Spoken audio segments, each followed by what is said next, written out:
back and bigger than ever. It's the Unofficial 40 from Soonerscoop.com. Now, here's the entire Sooner Scoop crew. Carey, Josh, Eddie, and Bob. Surprise! It's a Tuesday edition of the Unofficial 40 podcast as we are going to be doing a couple episodes this week with, they're calling it ESD now, Early Signing Day. It's not NSD, ESD, I guess is the official ESD moniker. That's really actually NSD. That it really is replaced NSD. Yes. NSD. It is kind of weird. Like, I was thinking about that earlier this week, maybe putting something up on the front page or something. I was like, do we call this National Signing Day or is this Early National Signing Day or Early Signing Day? Well, I don't even know what to refer to it as, but something's happening tomorrow. Guys are signing.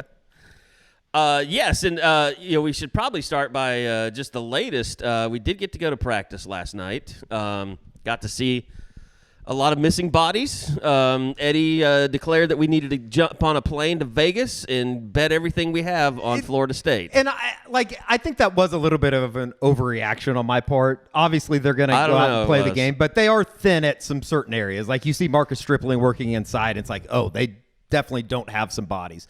But that was before we knew that, like, Joshua Ellison's still going to play. Yeah. Which is kind of curious that some of those guys that announced they're going to enter the portal are still playing in the game. But it is what it is.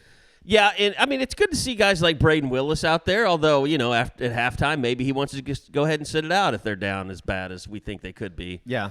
And, obviously talking to Dillon Gabriel last night for the first time since the end of the season, Marvin Mims since the end of the season. Some of their comments were interesting, and you can go check out all the interviews on our YouTube page, Sooner Scoop Editorial. Just look up Sooner Scoop, and you'll see both our YouTube pages there. But basically, Dillon Gabriel, non-committal, Marvin Mims, non-committal, but at the same time, I'm sitting there saying, but you're playing in this game. Like, I know if you wanted to transfer somewhere else, it probably wouldn't look all that great to sit out the game, and that's usually not what happens. It's usually you sit out if you declare for the NFL draft. And it was just kind of interesting. I don't know how you took it, Eddie, but I kind of took Dillon's as he's just waiting for the right time to announce that he'll return. In the moment, I walked away thinking, shit, he might leave. And then I watched it back. Right. And Same the way for that me. and the way that he just answered some of the questions and he was kind of smiling. I think brought it's up more the of coaches I think it's more of a I just want to make an announcement when everything's kind of settled. He doesn't want to be a distraction. And I don't even know. I'm kind of the thought, I don't know if he even really needs to make an announcement, but I understand that kids have brands these days, and they just kind of want to do their own thing. Relaunched his DG brand. Sure. It is kind of probably wants to promote that when he makes the announcement as well. I've been in Twitter wars all morning with people that are just convinced that, I've kind of had it to hear with people that just want to outright say that he's below average and all that kind of stuff. It's so nonsensical that I saw some of that this morning. It's just, come on, folks. I'm not saying that, both can be true. He needs to play better. He can play better. He played below what I think a lot of people thought he was going to be this year. But at the same time, if you look still across the Big 12 country, newcomer of the year. It's crazy to me. But in comparison to what, Kyler Baker and Jalen were, he's not them. But maybe if they had better play around him. Now, everything can be true, that he can be better. Sometimes when he was good, other things were bad. It's just like the offense. And, we've talked about this before about what happened with them this year. It's it was a little bit of everything. And sometimes that's not the sexiest answer, but it is what it is. I almost don't want to get in this discussion. No, we don't. It's not a discussion. I say that because I don't want to. We've rehashed the season already. We know what that offense was. It was a big play offense. It was an offense that, tempo was its enemy, and they never, Jeff Lebby never really took control of that part of it. But you look at his numbers, you look at the production, you look at the big plays. It was all there. Was every pass perfect? No. Marvin Mims wasn't perfect at catching every pass either. Right.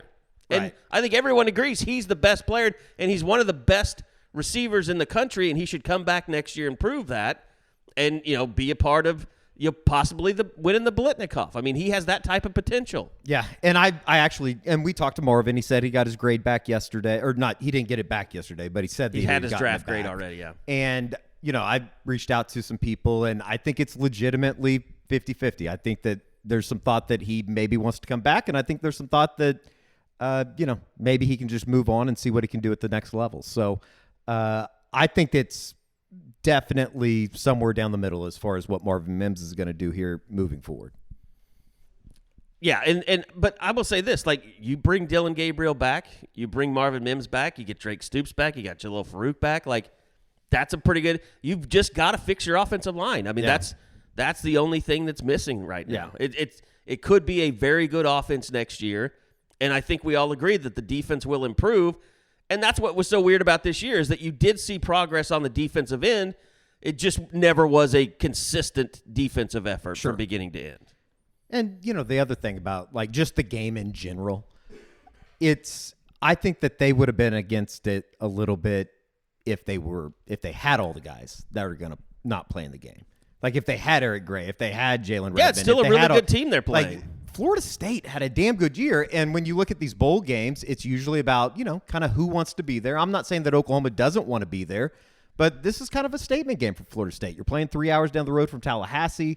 Jordan Travis has had a hell of a year. They're going for double-digit wins. They're in a bowl game in Florida for the first time in it's been a long time. Disaster in Tallahassee. Yeah, I mean, like this is kind of this is kind of an exclamation point on their season.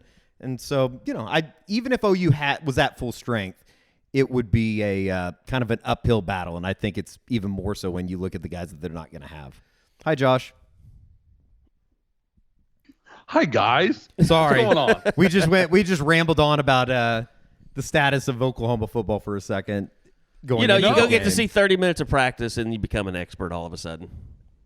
I love it. I'm interested to hear all that stuff, and I'm with Eddie. I would have taken that flight. These feel like two teams. Like Florida State feels like a team that is pushing toward a top 10 ranking next year, and Oklahoma's just hoping to get out of the season above 500. Sure. Like I'm not saying like it's not insane to think that they could go win the game, but they're going to need a little bit of help from Florida State side. I don't think that Oklahoma can just line up and beat them. I don't. Hopefully I'm wrong. The question going to be, can they run the ball and can they stop the run? Yeah. I mean, to me, that's the two biggest things, because if those get off track, it could get bad really fast. Like all of, the guys that are going to be playing in the game, and they're not down a whole bunch of starters. I wouldn't say that, but depth-wise, and you get into, a game in Florida, which, I don't think the weather's going to be that much of a factor as far as like heat or anything like that, but they just don't have a whole lot of depth right now. And they didn't have a whole lot of depth prior to losing somebody like a Jalen Redmond. Yeah, they had basically Jordan Kelly and Jeffrey Johnson, and then a little bit of help from Coe or Ellison, and really Coe. They got kind of screwed in being sent to the Cheez-It Bowl because it's a much better bowl game, quote unquote, but they're also playing a much better opponent. Like Florida State's a couple breaks away from, pushing to be in the top 12, which, here in a couple years would get you into a college football playoff. They're a really good football team. Go ahead, Josh. Carey, you just bring up a good point with the run game, because these are two borderline top 10 run games in college football and two very mediocre run defenses. Like even Florida State has been clearly better than Oklahoma, but they're like 60th in the country. They're nowhere special in that regard. So to me, it kind of plays into what we've talked about a lot of times, guys. Like, can Oklahoma take their foot off the pedal, do some things to control the clock, keep Jordan Travis off the field? Like, there are ways Oklahoma can manage this game, sure, but they've not shown the ability to do so from a management level. You know what is kind of funny too, though? We talk about Florida State's offense, and obviously Jordan Travis is really good. They're going to want to be able to run the football. When you look at just total yards, just in general, how much more do you think Florida State averages than OU per game? Just yards per game, straight up. 20. Florida State averaged 475.7 yards per game and ranked 12th nationally. Oklahoma ranks 18th nationally at 472.2. So 3.5 yards. And it's just kind of crazy how we think about the Oklahoma offense, or at least I do. And I think, God, Jordan Travis had an incredible year. And then when you think about Oklahoma offensively, it's like, yeah, I mean, they were good, but... And then you think of all the bad. I don't know. Maybe it's just sometimes... I will say this. Every team that was ranked, Florida State lost to this year. Wake Forest, NC State, Clemson. Oh, I think there's a little bit of that. Like, I They don't did beat think the LSU. ACC is very good. And that was a game that LSU should have won if they don't miss the extra point. Yeah. And that was early in the year. It was first game. But, you know, they smoked Miami, who everybody smoked. They beat Florida, who just got beat in their bowl game. Didn't even show up. That's their Florida history. didn't even show up in the bowl Florida's game. really good at that. At least Dan Mullen wasn't there to make any excuses for the JV squad. So, I mean, they had a good season, but, you know, you look at the level of competition. You mentioned ACC. Clemson was a bad football team, and they lost to them at home, I think. No, yeah, that was in Tallahassee. Yeah, they made it interesting. I mean, and now I want to make sure I heard you right there. I don't think I would call Clemson a bad quarterback. They had a great defense. Yes. They had a terrible quarterback. Yes. Yeah, fair enough. And they scored 34 on him. And guys, I mean, it's with the connection to Dabo and Brent, there's going to be the conversation next year about DJ and Dillon and Cade Klubnik and Jackson Arnold. Like, I don't think there's any question that Dabo Swinney probably cost Clemson a trip to the playoff this year by sticking by DJ when he shouldn't have. But Dillon's never been that bad and that inept at throwing the football. And that's 100%. That's 100% accurate. But yeah, now what I did want to say quickly, kind of to take one step back and then we can move forward with whatever. But Eddie's stats are interesting because, you think of Oklahoma as this big play offense. Florida State averaged more than half a yard per play more than Oklahoma did. Yeah, they're a big play offense. They've got weapons. Yeah, the Wilson kid's going to be that's going to be a matchup nightmare for OU's corners. You don't think Justin Broyles is going to lock him down? Justin Broyles against Florida schools is not a good matchup. Or LSU schools. Or LSU schools. Or Louisiana. I'd think in general. Just southern area schools. That's fine. Yeah. That's fine. Mm-hmm. That might be the last time that we take a shot. We're not doing that. He doesn't deserve it. No, we're moving on. We're moving on. No, but yeah, I mean, look, I'm not going to say it's going to be a good game. Things have to go Oklahoma's way in order, I think, for that to happen. We'll see. I mean, maybe we're overvaluing Florida State a little bit. Well, and I think that, Oklahoma offensively, obviously they're not going to have Eric Gray, they're not going to have Antoine Harrison, but at the same time, Dillon Gabriel is coming off of, probably his best game in a OU uniform in the Tech game. So we'll see. I'm not big on accusatory questions, Josh, that people always want to ask me to ask someone. But should I take one for the team tomorrow in Brent Venables' press conference and ask a question along the lines of, how can you possibly compete in this bowl game with as many players as you're missing? Just to piss him off and to piss off the team? I mean, if you become the locker room, signage, I mean, do you think they send you a gift basket? You get some Cheez-Its or something? I mean, I don't know how I feel about a reward for you. Yeah, I don't know how I feel about being the owner of the Cleveland Indians in the major league scenario. Just in talking to Ethan Downs, I think it's been made emphatically clear within the OU locker room that nobody expects them to go down there and even compete with Florida State. Well, but they need a good quote. They need someone to voice their frustrations. I think that they know. I think that they're well aware that nobody really expects them to do much down in Orlando. Maybe really, the perfect office theme is how dare you accept this Cheez-Its bid? Just how dare you? It feels like that may be the way to go. I have one question for you, Eddie, though. Who the is really talking about this game in a negative or positive or objective format? Nobody's talking about the Cheez-It Bowl. No. Except the only thing I can think of is they watch the stupid Bowl Confidence Show, which is the worst trash TV that you could possibly watch, where they were like the fifth most likely. Florida State was like the fifth most likely team to win their bowl game. I'm sure that they're just making up quotes. They'll probably clip all this and use us. Good. That's fine. So we can do something productive with their lives. If they win, I better get a my own Gatorade bath. Cheez-It bath? That wouldn't be for bad. all the rating systems, do we get to count like the 85 to 90 listeners, or does that just count as one? Oh God, what is that? He's speaking at Oh, it Leach's, is memorial service. I'm not going to shit on anybody today. No. He's probably. I mean, he has good Mike Leach stories. Yeah, I'm sure. I always enjoy. I'm not even sure. I know that he does.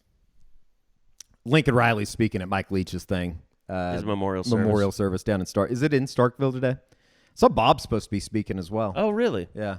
It's kind of a who's who list of people that are speaking. I'm sure Hal Mummy will speak. Yeah, he was just on. I think Okay. he was the first guy up there. So, all right, sorry for derailing. Let's get to what we originally came here for. Signing day. Tomorrow is early Tomorrow's signing day, National Signing Day.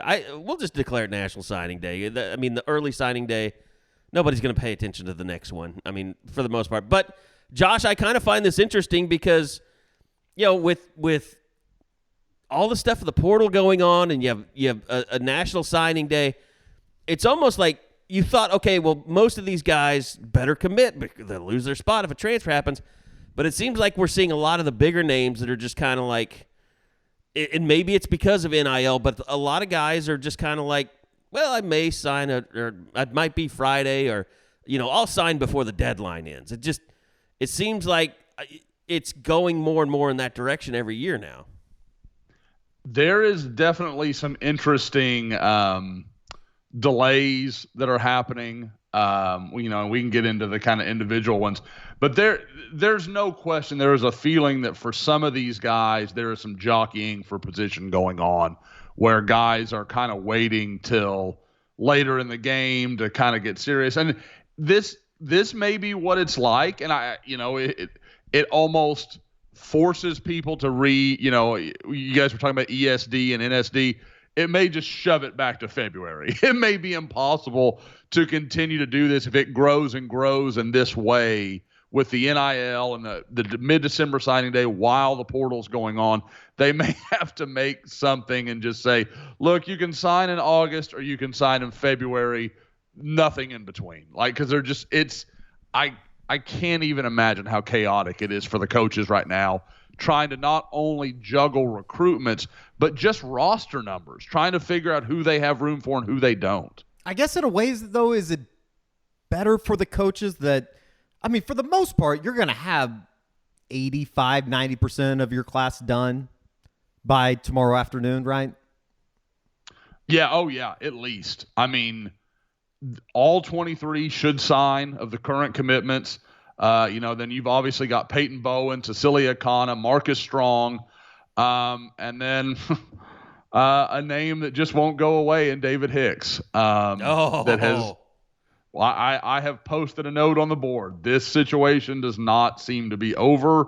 I have had several conversations today that it's just not going away. And he is one of the guys I mentioned earlier that is going to wait until Friday and make his decision and sign then. He's informed A&M of that. Now, I want to be clear. I don't think it matters. I still expect him to go to Texas A&M. I probably will go down with that ship until I'm proven wrong. Once you've been burned once. Yeah, you've been hurt before. Exactly. I'm not ready to get hurt again. So when you get burned, like pretty much myself and everyone else who covered David Hicks did the first go around, you're like, I'm going to just hold back on this one. So, and again, I don't want to present it as like I've heard something, oh yeah, it's done. It's going to be OU. It's not what I'm hearing. I'm just saying I'm going to struggle to take any of it seriously until OU's football account tweets out the announcement that he's in. And even then I may be skeptical. We should come up with a Hallmark movie for recruiting signing day. They have all the ones for Christmas. Should have the one where Josh goes to a small town and from the big city, and he's a powerful recruiting scout. Falls in love with a 6-man football player. tries to tell the coaching staff they need to sign him over the 5-star or something. Yeah, I like this. I like this. Now, I've got to buy a puppy somewhere in the middle of it. But other That'd than be that, fine. I think we're really on the right track. I guess Tiffany said no more dogs. She has definitely said that. But, if I'm getting that Hallmark money, I'm told those actors are paid really well. I was reading something about that the other day, that they stay in the 4 seasons. They're really well accommodated, especially because I think they shoot those whole movies in like 2 weeks. Like, it's insane. The Full House girl, Cameron Bray, she got like crack swiped addict. up. Was she the crack addict? No, that was Joni That was the other Sweeten one? or whatever. She got signed up by the crazy conservative Hallmark channel that started up. Well, there you go. Not the conservative. Like the crazy. OAN Was it of CCHC? Hallmark? Hold on. movies? I'm not saying conservatives are crazy, but it is like the OAN of Hallmark channels. Interesting. Of Hallmark channels. Yes. Yeah. Interesting. I'm just extremist conservative. Like every hearth has like 3 shotguns above it, like it's like mounted. There was a big controversy because they asked her if any of the Christmas movies would be about same-sex couples, and she said, "No, we're focusing on traditional families." That's beautiful. And then she just got killed. We're gonna do DEI training after this. Okay. All the students are walking into school strapped with AR-15s to protect themselves from school shooters.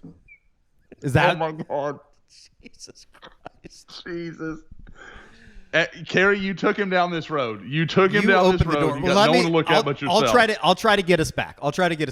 If nothing else, it does say something about the relationship that Oklahoma, obviously with the guys that they are going to end up signing. We talked about this on the U40 last week. But if nothing else, it shows you, specifically with the Hicks situation, kind of the relationship that they're trying to build with guys. And obviously, I think over the last couple of years, anybody that realizes with recruiting, you just can't necessarily burn bridges with people because you might have to come back and recruit them out of the portal or continue recruiting them to try to get them to sign even after they may commit somewhere. Recruiting is a pride swallowing like monstrosity. I mean, because there are just going to be times, because again, it's not even, like you said, Eddie, it's not even just the recruitment now. Like, David Hicks may go to A&M and in a year decide, well, that wasn't the right fit for me. And then he's back in the portal. Look at LJ Johnson, the big time back from Houston, that is now, I know had some conversations with Oklahoma, and Oklahoma didn't go out with a blaze of glory on him. They just kind of said, hey, best of luck at A&M, let him go. And now if they want him, they've got a realistic chance to land him. So that is one of the trickiest things about all of this, because it's almost like you don't get to have a human reaction sometimes. And I will say, I think the one thing, especially in Oklahoma's case, that they will walk away from, the guys that they will kind of, back away from, if your whole thing is NIL, again, OU is playing the NIL game. Don't think for a second they're not. I think they've done a really good job over the course of this recruiting class, kind of getting that scaled up and getting it going where it needs to go. But at the same time, if that's all you're talking about, the coaches are going to pass. I mean, it's as simple as that. And I think they should. I mean, yes. Yeah, it's all these years of looking at 5-star bust and things like that. To me, you're just putting up the red flag like I'm a potential bust. If all I'm worried about is NIL and I'm a 5-star, my thought is, well, this kid's not interested in working, to become a first-round draft pick as much as he's got his hand out. And again, it's important to separate like a kid that, okay, I'm trying to get some value and I'm trying to, maybe take care of my mom or my family or whatever. I got no problem with that. But if, again, you're right, Carey, like the guy that's like, well, I don't really care about, the tradition of producing guys in the NFL or anything academic, or, you have no conversation to have other than what's the bottom line going to look like.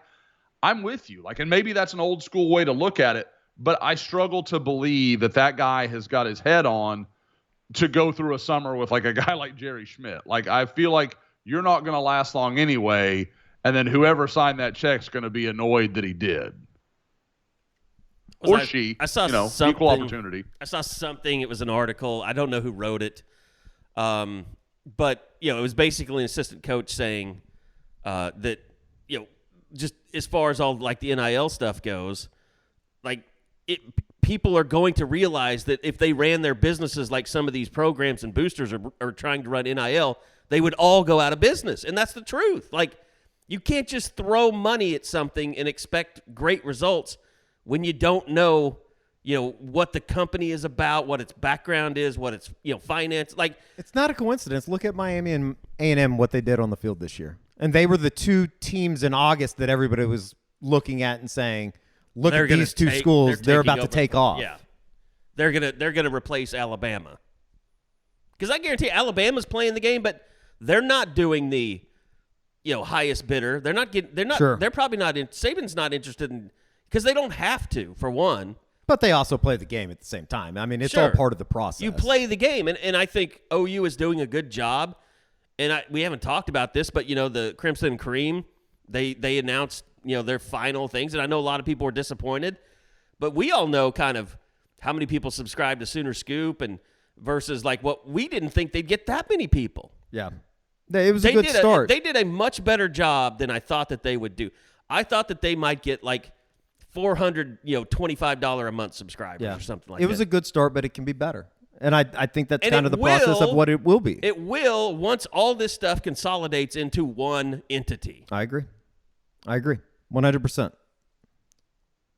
But it's a good start. It's something they can show recruits and say, look, we've got our house in order with NIL, and it's only going to get better from here. Very much so. I think that should be enough to attract the very best players. And I think that's the most important thing, is that they do have everything in order as far as what they're pushing forward, what they're doing. There's a clear vision in what they're trying to do, and I think that it's all kind of aligning really as we speak. Like, as this 2023 class goes together, I think it'll only get better for 24, 25, and then on down the line.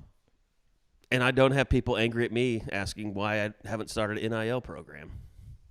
Oh, I mean, I want there to be a big one. Is the 2022 season kind of your fault? Yeah, I think it is. But listen, it's all a work in progress right now. So anyway, but yeah, back to the point. I mean, if David Hicks really is out there just trying to get the best deal, he's not going to sign with Oklahoma. Agreed. Not because someone wouldn't give him that money, but I don't think this coaching staff would want that type of a player. And Brent said it publicly. Yeah.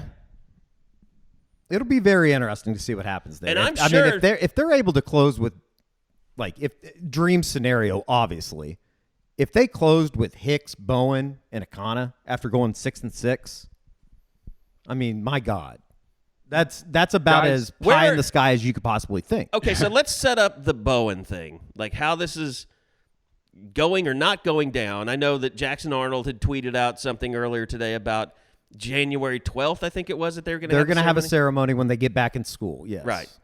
But Josh, I mean, you've been talking about this, and Eddie, you've been talking about kind of let's just talk about Peyton Bowen and how you expect this to go down and what you're hearing right now. Well, for me, I wish that, somebody asked me a question like this. You're like, well, what's the most interesting way to answer this? There's not really an interesting way. I expect Peyton Bowen to wake up in the morning and sign his letter of intent, send it in wherever he may send it in from, and that'll be it. I don't think there's going to be any pomp and circumstance to this.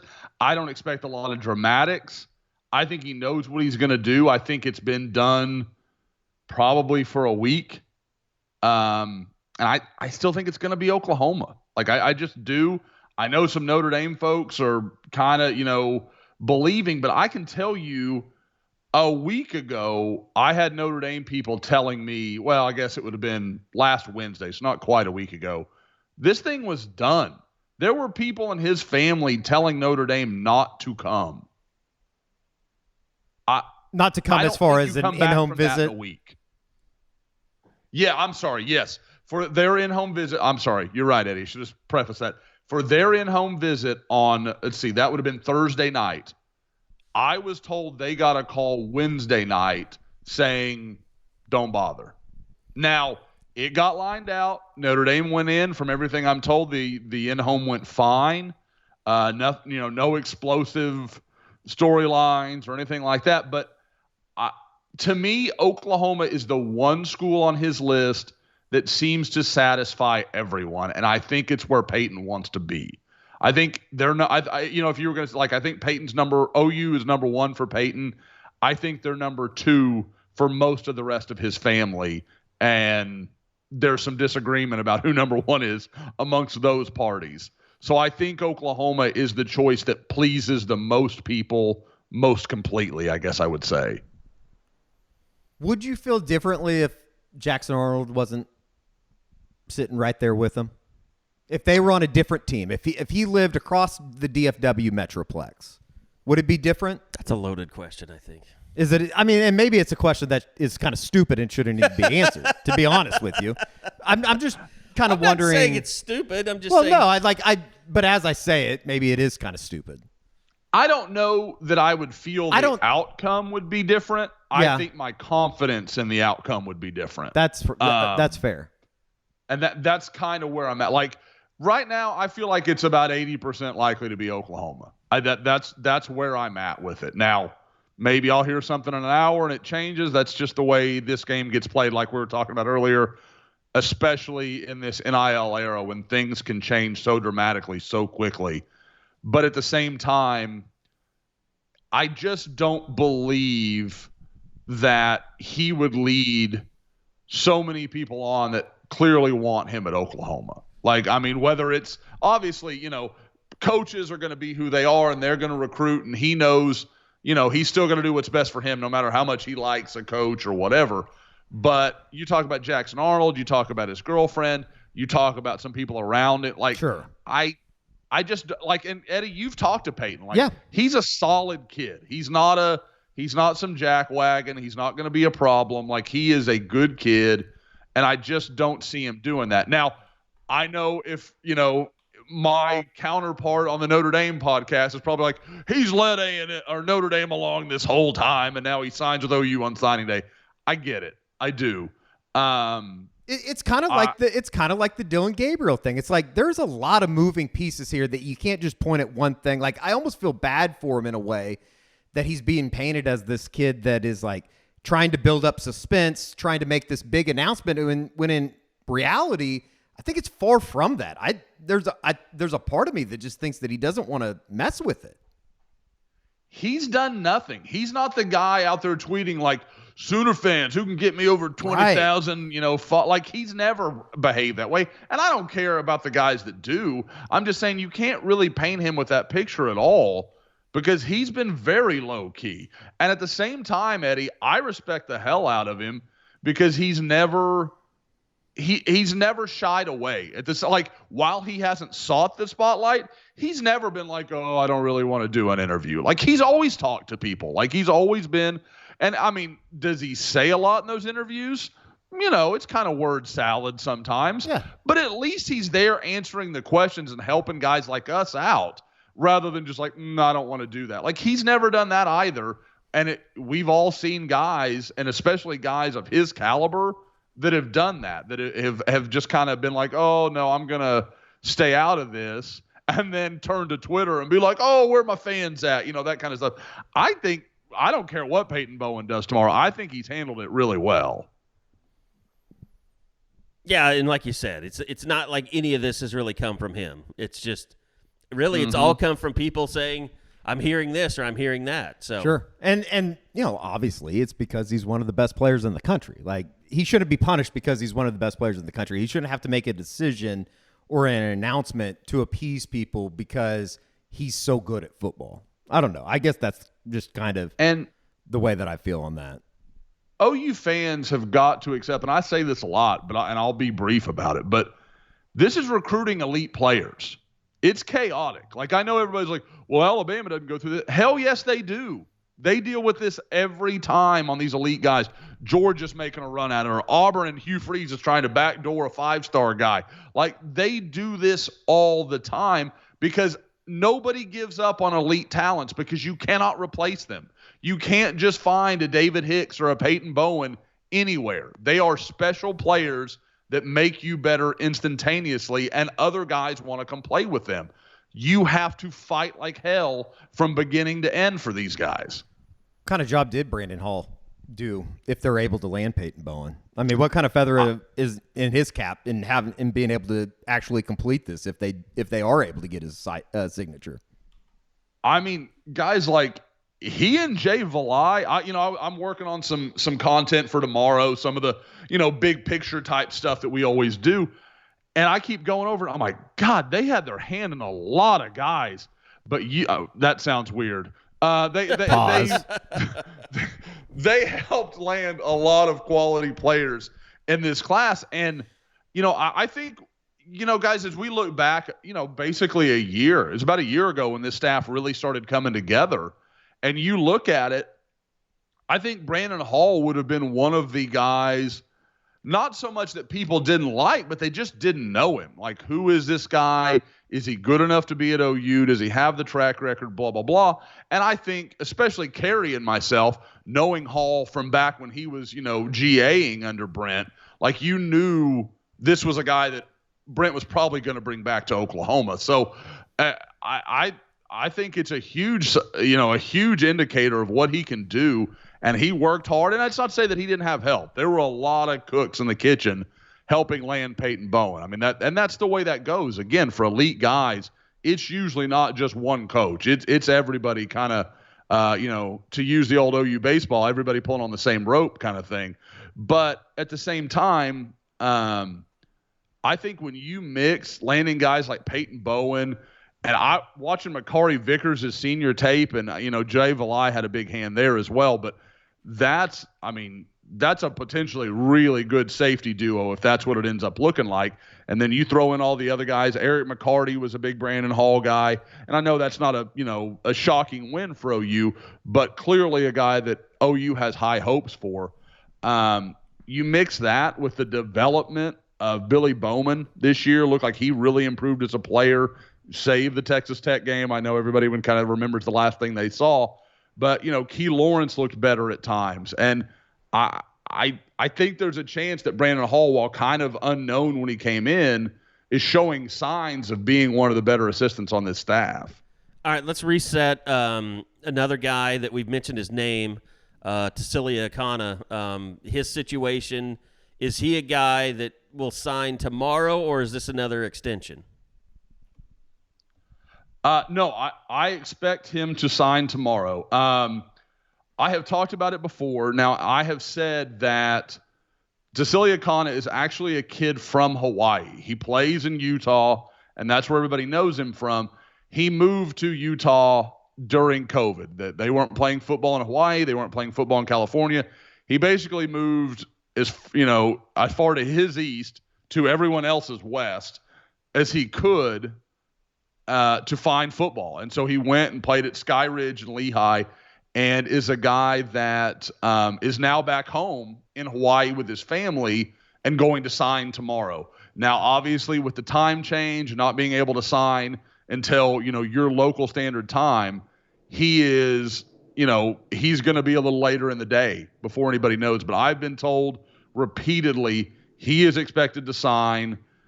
I still think it's going to be Oklahoma, but with Peyton Bowen, there's a lot of indicators. He's not said it. I'm not saying I know anything definitively, but there is plenty to tell you that it's Oklahoma. With Tassilia Akana, it's a lot of connecting the dots. Like, okay, this, and this makes sense. You hear, a thing or two here or there, that it's kind of, a secondary source kind of thing. But I don't know. He is going to be very interesting. I visited Louisville in Colorado over the weekend. I know people are kind of like, oh, that's Dillon, something like that. Tassilia Akana, I just struggle to believe he's going to be a guy that is going to totally turn everything over because he made a 12-hour visit in Boulder, Colorado. Like, I just don't believe that based on everything I know about the kid, and especially if the choice is Colorado or Oklahoma. Brent Venables, who he's had a relationship with for over 12 months, is known for a long time. I just struggle to believe that. Now, if you told me Texas snuck up, I could believe that part. They've been in there. They have the family connection with the sister on the volleyball team. Like, there's reason to buy that. But I just do not buy that Louisville or Colorado is going to snake in at this point in the game. Outside of that, I know we've been talking a little bit in the war room about sadly, there were two Coffeyville guys, right? Was there no, just one? The big offensive lineman. Yep, Keyshawn Blackstock. Okay, so yeah, do I need to get involved here as a former Red Raven? I don't know how big of a bag do you have? It's not very big. Well, it might not be working out here. Josh, what? So you don't expect anything coming from him tomorrow? No, talking to some people, I think there is going to be a little. I don't think there's a real connection between what he wants for his recruitment and what Oklahoma is focused on. I just think they're little different priorities, and I just think that's probably not going to be a fit from everything I've heard over the last 12 hours or so. Josh, since Bob wasn't there, are you at all surprised that everything's come down to Wednesday? I am. Honestly, instead of like Nick Evers went Monday, Kobe McKenzie went usually Sunday, Monday, Tuesday, there's a lot more stuff happening. And I guess there has been nationwide, just not when it comes to the Sooners. Yeah, it is interesting. Now, I will say in, last year for a comparison, there were so many more moving parts in play. So, you have to acknowledge that part of it. But you're right. I kind of thought Marcus Strong would go Sunday, Monday, something like that. And Bob, we've already talked about David Hicks a little bit, but I almost said this earlier. I'll just say it now. You want to get real conspiratorial? Hell yes. What if they are not pushing for Marcus Strong because they believe they have a chance at David Hicks? That's the only thing I can think of. Because they need defensive linemen. No chance they would take both? Right. I wouldn't rule it out, and I wouldn't blame them for doing so. I think, again, now I will say, obviously I've never seen Marcus Strong in person. I spoke to someone who was around him over the weekend.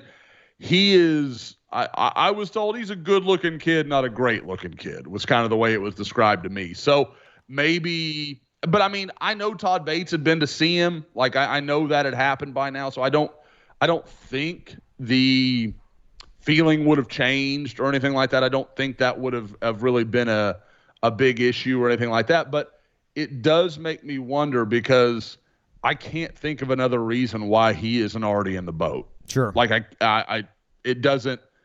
Again, there could be multiple reasons why Oklahoma is kind of cool on him or is trying to kind of wait him out a little bit. But his best offer is Georgia Tech, reason right? From his side, best offer is Georgia Tech with Florida International, Atlantic, Georgia Southern. So it's not like it's not like you can't slow play this guy a little bit if you wanted to.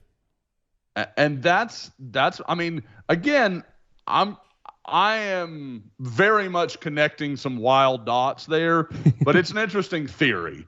We'll see. Again, kid like that, I'm taking him. And I'm going to see what happens and see what comes out of it. And if we get, if OU gets David Hicks as well, great, fine, wonderful. But boy, I'm not risking a guy that I thought was good enough to offer for a guy that we all know is probably going to have 2 or 3 more plot twists before Friday. Well, as you've heard, Bob Prisbillo has joined us mid-podcast, and Bob, we've gone over most everything. I think, yeah, right. I think the one thing that we haven't really talked about is this class that's secure tomorrow, that's going to be announced. Any concerns at all about anyone of those 23, and also of those 23, who are a couple of guys that really should be celebrated like they were down to the wire gets that are just huge pickups for Brent Venables? I don't have a lot of red flags here. I wondered about Lewis Carter a little bit when Hugh Freeze was hired at Auburn. I wondered if maybe they would make a run at him. I haven't heard much along those lines. Caleb Hicks was one that a lot of people were kind of wondering about, being a Dallas area guy that had some connection to Prime, and you wondered if that would be an issue with he in Colorado. But he's come out and said several times, no, I'm solid, I'm good, I'm going to sign with Oklahoma on Wednesday. So I think that's pretty set. I really don't see anybody. Keon Brown was kind of the same deal, like Tallahassee kid. You wondered if Dion would make a run at him, but he's already had a ceremony at his school where, I don't know. I don't see anything that sends up any real red flags for me. As far as guys that, people were making runs at, it's not going to surprise anybody. PJ Adebawore, that's a guy that a lot of schools have kind of tried to keep knocking on the door and try to get involved with. And, with some of the talk today with the Damon Wilson kid being crystal balled, I think by Steve Wiltfong to Georgia, Ohio State loses out on one of their big-time guys they were really wanting. And there was rumors a month ago that Ohio State was going to get involved there, and they said, oh, no, they're going to focus on their guys. Boy, that's a backfire in my opinion, because again, I think PJ Adebawore is a 5-star talent, and if there's not many guys you could take that I would rather have than him. So I thought that was kind of interesting, and I want to highlight somebody just because, like I said earlier, I'm going over some film and some different stuff for some of the articles I'm working on for tomorrow. Logan Howland, holy cow, his senior tape looks really good. That is a 6'7", 280-pound guy that looks amazing moving around. That as I look at that tape, I'm like, that is a top 100 offensive lineman. That's what it looks like when I'm looking at it. And we're going to have to look at his ranking, see if we can get something done there. But he looks outstanding and looks like a huge steal. And it makes sense. Again, I've talked about it before. His finalists were Michigan, Iowa, and Miami.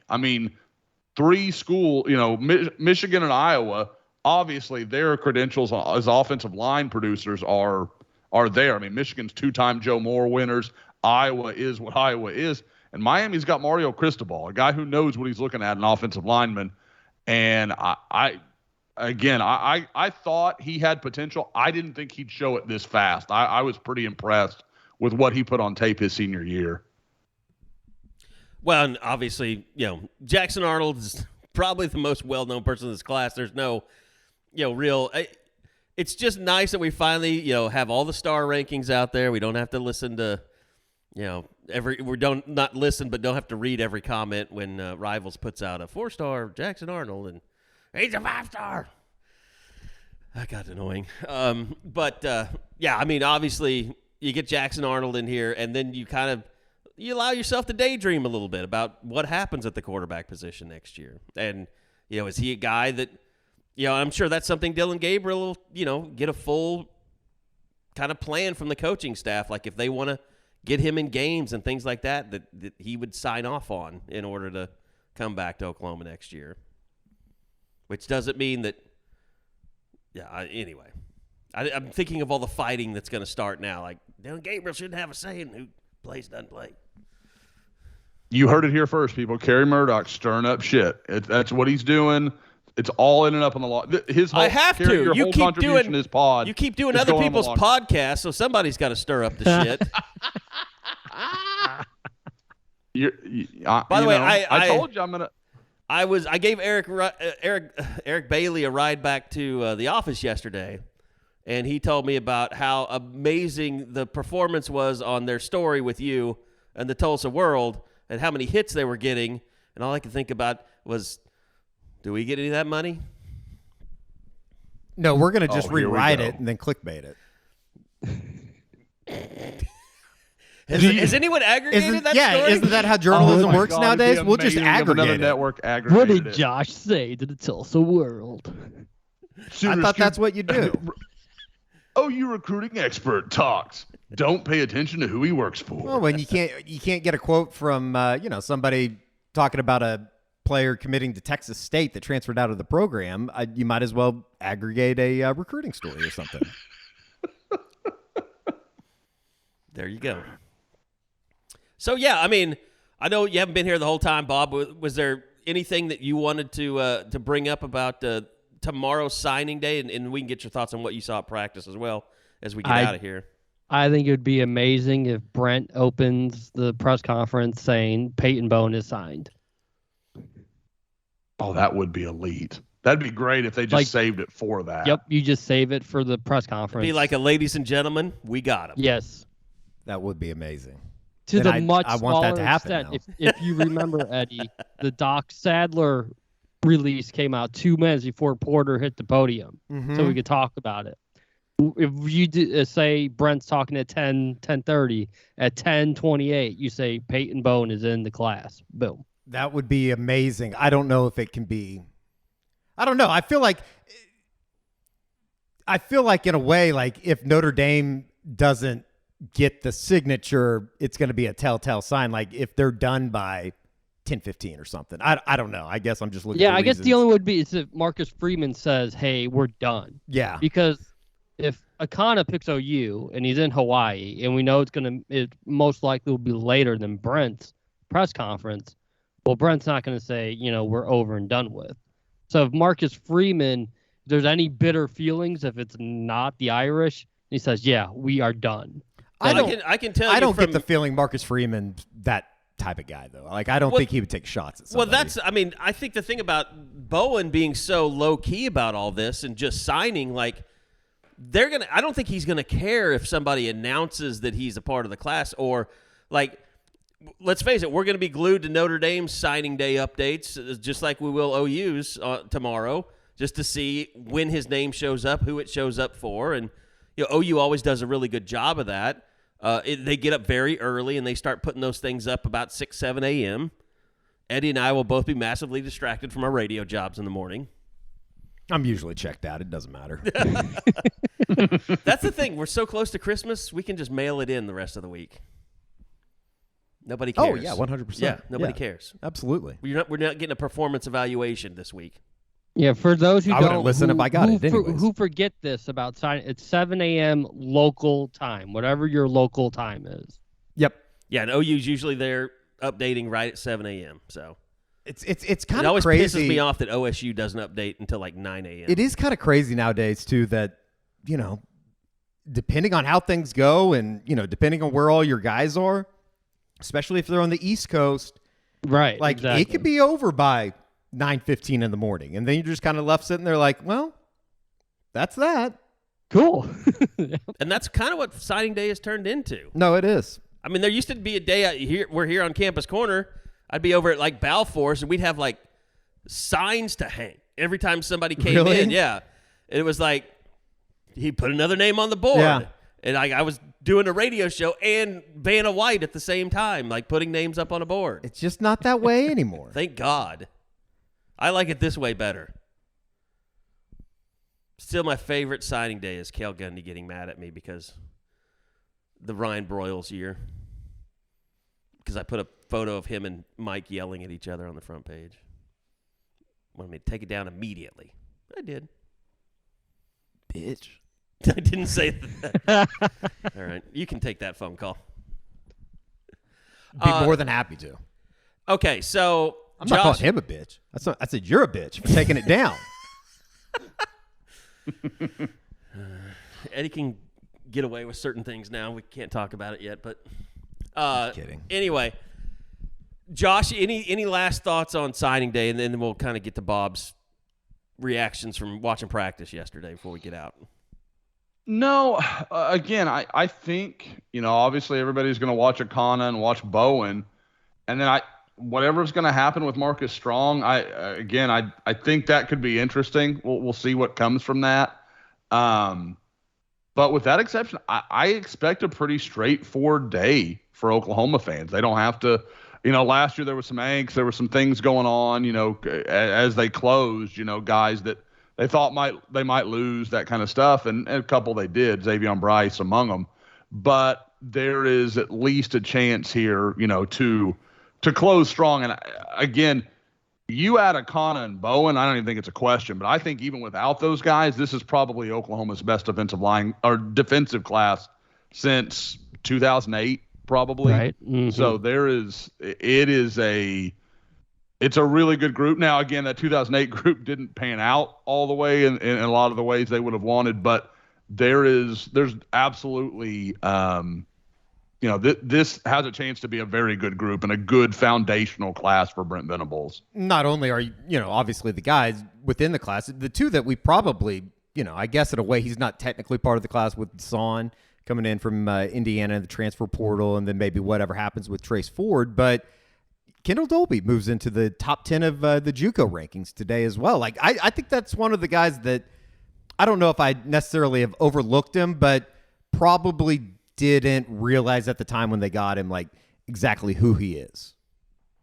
Oh, I talked him up on Sunday and on another podcast that Carey was excited I did. So look, the only reason that I know how far Hawaii is behind America, well, they're in America, the mainland, I should say, is because that guy Gabe has his family has a place in Hawaii, and he's always there in the off season, and so I know like he doesn't wake up until this hour or that. Now hour. we did trade, Josh. We haven't told them yet, but we did trade, Josh. Your appearance, we get 1 week of the timeshare, so we'll be going out to. Yeah. Do we want Napa or do we want Maui? We've talked about doing a scoop gathering. Maui. That's what I thought. Yeah, okay, that I'd go to fair Napa, trade. though.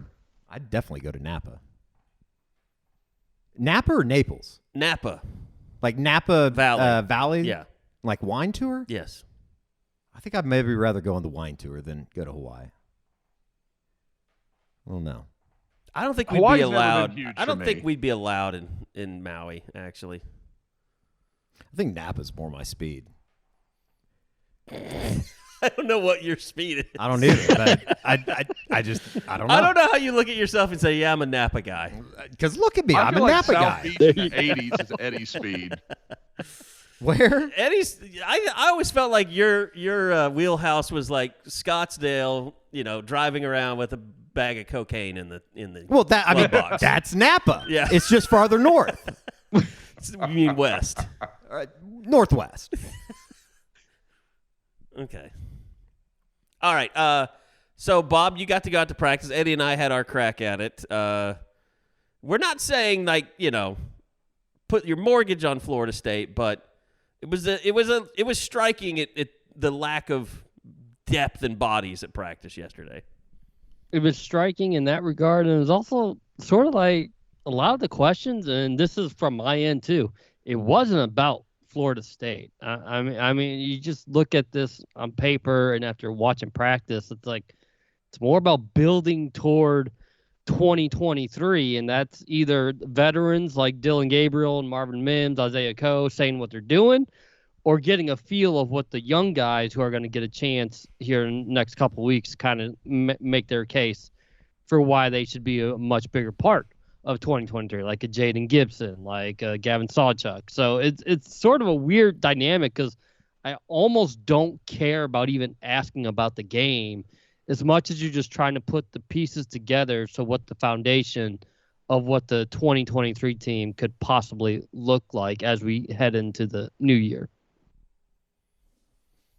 I did think we had a lovely conversation with Grayson Halton afterwards. Yeah, he was good to talk I thought he was to. really Yeah, good. He's going to be one of those guys that's like, if you can just continue to develop him, he seems like he's somebody that could be a leader at the end of the day. And something he didn't talk about, but Isaiah Coe did. He gave Grayson a lot of credit for being able to start the season at tackle and then be forced to move to a defensive end because of all the depth issues and the injuries that the end spot had, and then move back to tackle for like the last couple weeks of the season and just sort of, taking that all in as a true freshman. You don't even have the tackle spot down, and now you're being asked to move to end, and then you're trying to learn that, and then you're shifted back to tackle.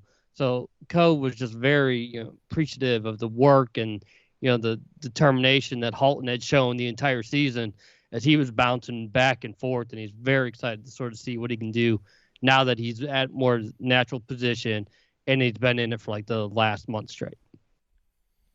Rocky Boyman is doing the famous Idaho Potato Bowl. Mm-hmm.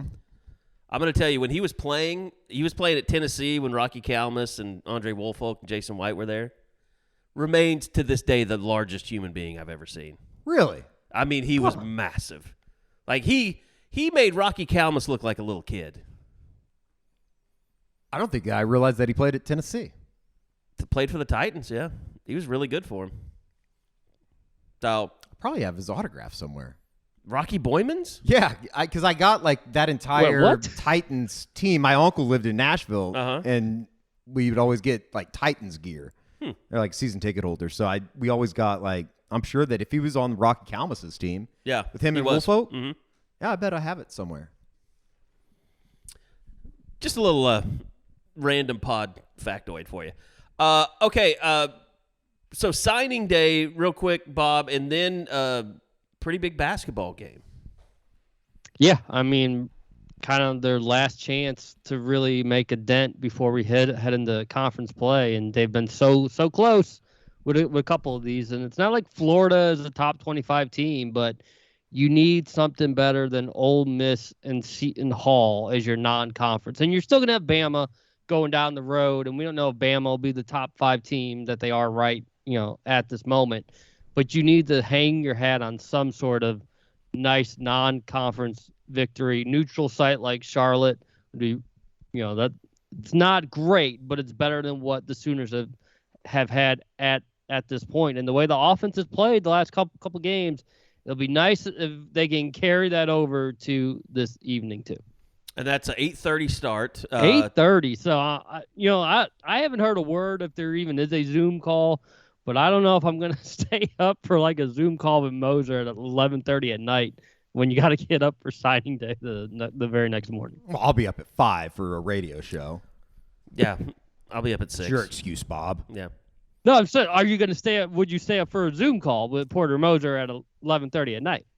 Just to save Carey time from having to edit this, no. I think we knew that answer, though. Yeah, I think I'll be asleep. I think Florida's favored by 3.5 tonight. It's one Yes. of those, like, and Yep. Porter talked about it on Saturday after the game when we were there, Bob, just as far as, like, the next 22 games, basically every game on the schedule from here on out, with the 2 non-conference games being against Alabama and Florida, you're going to have an opportunity for either a really good quad 1 win or a really solid quad 2 win. Yep. And so you just got to take care of business in conference. You want it just to have a little something else to point toward, because people say, well, they just did it in conference. When they left the Big 12, they couldn't get a thing done. Sure. So that's why it'd be nice to get a win against the Gators. But if you can hold serve, as we always say, with home court against starting New Year's Eve against Texas, if you can do that, you can beat maybe 2 out of 3 of Baylor, Kansas, Texas at home. That stuff's going to carry a lot of weight. And yeah, they'll have a heck of a lot of chances to try to play themselves into the tournament. Heck of a lot of chances to get down in the dumps if things aren't going right for you.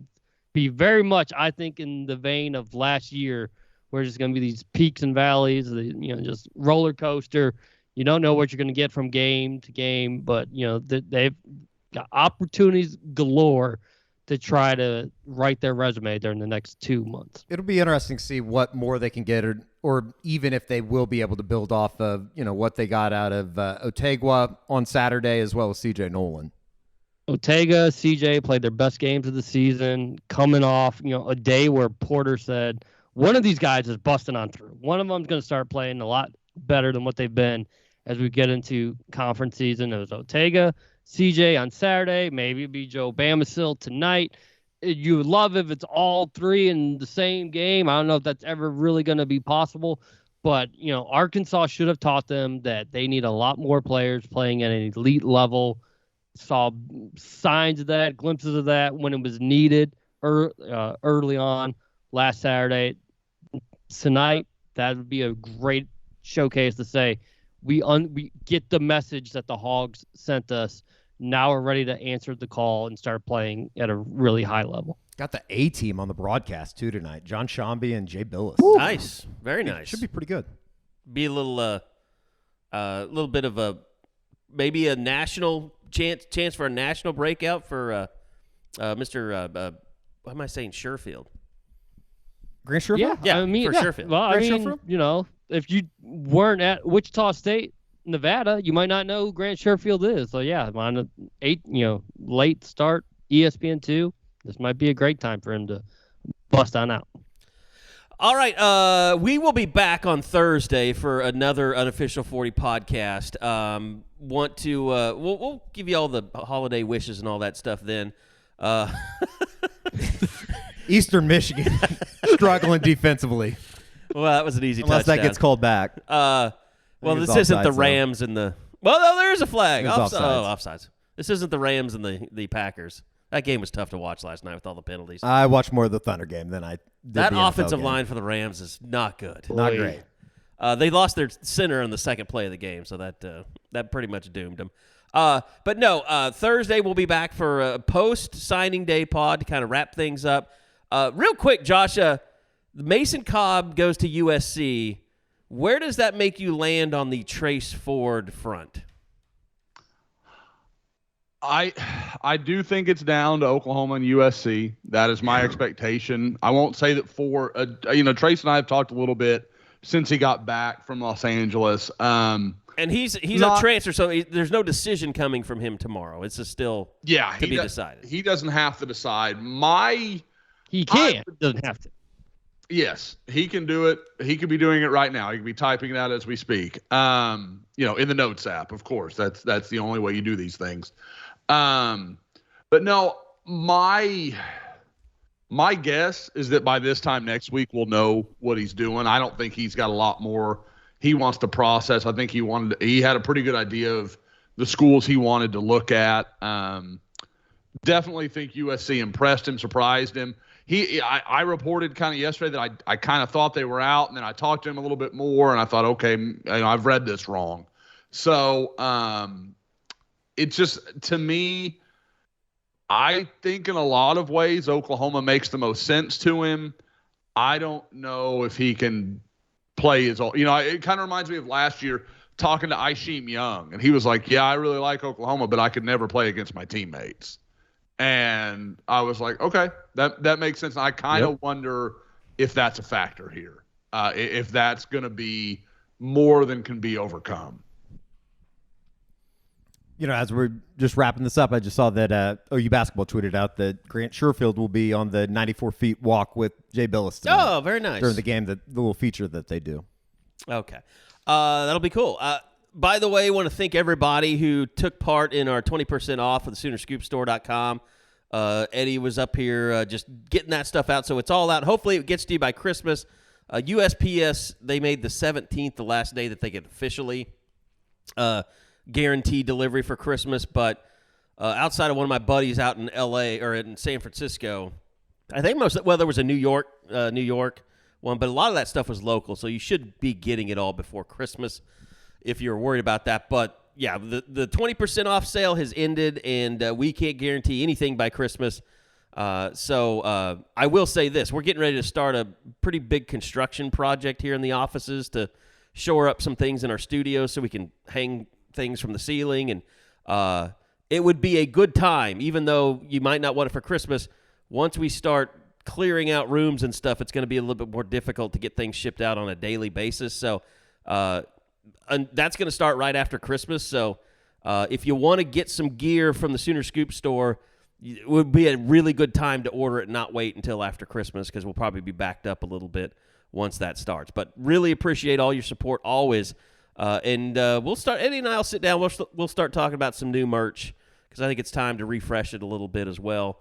And we've got some really fun ideas with Eddie stuff coming up too. So. Yeah, like Lincoln Riley's head in a guillotine. I don't like that idea. Oh, I thought that's one of the ones that we had approved. No, we had not approved that one. So anyway, thanks for listening, and we'll be back again on Thursday. Thanks to all the guys, Eddie, Josh, Bob. Thanks for joining us I'm Carey Murdoch. We'll see you back again on Thursday for another edition of the Unofficial 40 podcast right here from Soonerscoop.com.